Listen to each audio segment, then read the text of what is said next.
तो सत्ता से बेदखल होने की बौखलाहट में नरेंद्र मोदी जी सीबीआई, आईटी और ईडी का दुरुपयोग कर रही है। भारत की जनता अपने वोट के चोट से देगी। हम तो अंग्रेजों से नहीं डरे, तो ये अंग्रेज के दलाल से क्या डरेंगे? ये लोग तो गवाही ना हुआ करते थे।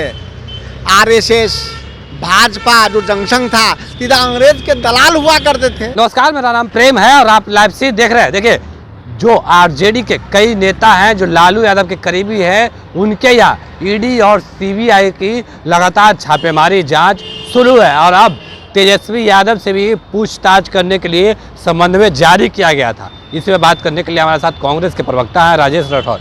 क्या हो रहा है? जो तमाम जो विपक्ष में थे उनके यहाँ सीबीआई, ईडी का पूछताछ।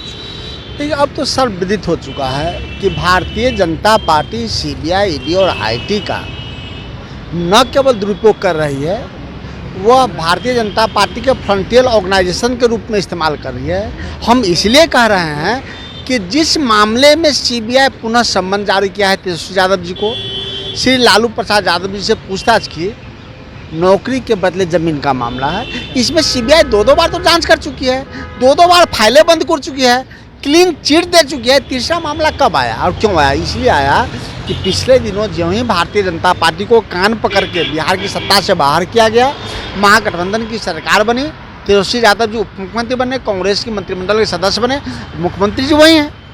तो सत्ता से बेदखल होने की बौखलाहट में नरेंद्र मोदी जी सीबीआई, आईटी और ईडी का दुरुपयोग कर रही है। आपने देखा किस प्रकार की क्रूरता की सीमा उन्होंने पार की। बीमार लालू प्रसाद यादव जी, जिनकी बेटी किडनी ट्रांसप्लांट करके आए हैं, छोटे छोटे नाती पोती को दरकिनार करके उनसे घंटों पूछताछ की गई। उनकी गर्भवती पुत्र वधू को प्रताड़ित किया गया। लालू प्रसाद यादव जी को दवा और पानी तक नहीं लेने दिया गया और उसमें पूछताछ उस मामले में की जा रही है जिस मामले को सीबीआई ने स्वयं फाइल बंद कर दिया था। ये स्पष्ट है कि सत्ता से हटने की बौखलाहट, अब पुनः सत्ता पाने की आहट में भारतीय जनता पार्टी इस प्रकार का दुरुपयोग सीबीआई के कर रहे हैं। लेकिन जनता डरेगी नहीं है। दुरुपयोग हम इसलिए भी कर रहे हैं कि कर्नाटक में अभी ना एक सप्ताह पहले भारतीय जनता पार्टी की एक विधायक यहाँ 8 करोड़ रुपया मिला, 8 दिन में बेल भी हो गया। वहाँ सीबीआई नहीं जा सकती है, ईडी नहीं जा सकता है, आईटी नहीं जा सकता है। क्यों? भारतीय जनता पार्टी का पैसा किलो या खनमा में है क्या? इसलिए कि वो भारतीय जनता पार्टी में है, उसके हाथ में कमल का फूल है, इसलिए वो कोई भी भ्रष्टाचार कर सकता है। लेकिन जो जनता की आवाज़ उठाएगा, 2 करोड़ नौकरी की बात करेगा, अडानी और अंबानी को क्यों इतना संपत्ति दे रहे हैं इसकी बात करेगा, विदेश में उन्होंने 9 साल का हिसाब मांगेगा, उस सबके ही यहाँ सीबीआई और आईटी और ईडी जाएगा। सिर्फ विपक्ष में नहीं, जो निष्पक्ष हैं उनके यहाँ भी जाएगा। आज पत्रकारों के यहाँ भी रेड हो रहा है, मीडिया कर्मी के यहाँ रेड हो रहा है, उन मीडिया के यहाँ भी रेड हो रहा है जो निष्पक्ष है।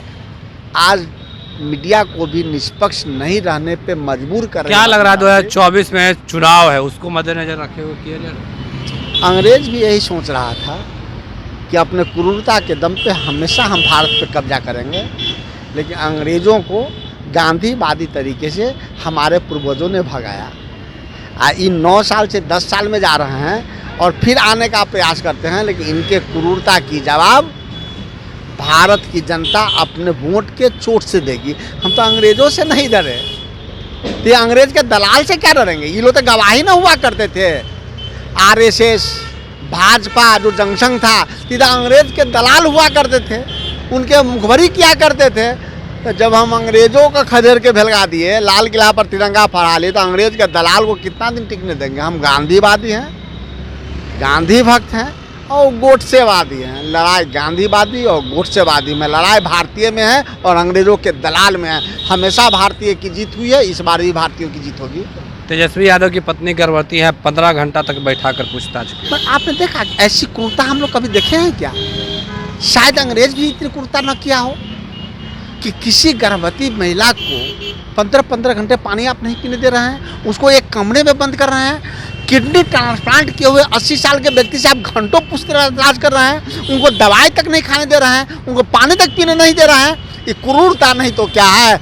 इस सत्ता का दुरुपयोग नरेंद्र मोदी का है। हिटलर शाही के तर्ज पे सत्ता चलाना चाहते हैं, लेकिन भारत संविधान के हिसाब से चला था, संविधान के हिसाब से चलेगा और यह संविधान 2024 के चुनाव में बताएगा कि जनता ने, बाबा साहब भीमराव अंबेडकर ने जो संविधान प्रदत्त अधिकार जनता को दिया है वो 2024 में वोट के चोट से नरेंद्र मोदी को देगा। चलिए 2024 में वोट के चोट नरेंद्र मोदी को पता चलेगा और जनता जो सत्ता से बाहर कर देगा, ऐसा जो कांग्रेस के प्रवक्ता हैं वो बोल रहे हैं। बाकी की तमाम खबरों के लिए बने रहे लाइव सिटी के साथ। लाइव सिटीज को सब्सक्राइब नहीं किया, सब्सक्राइब कीजिए। हमारे फेसबुक पेज को लाइक करना बिल्कुल ना भूलें। धन्यवाद।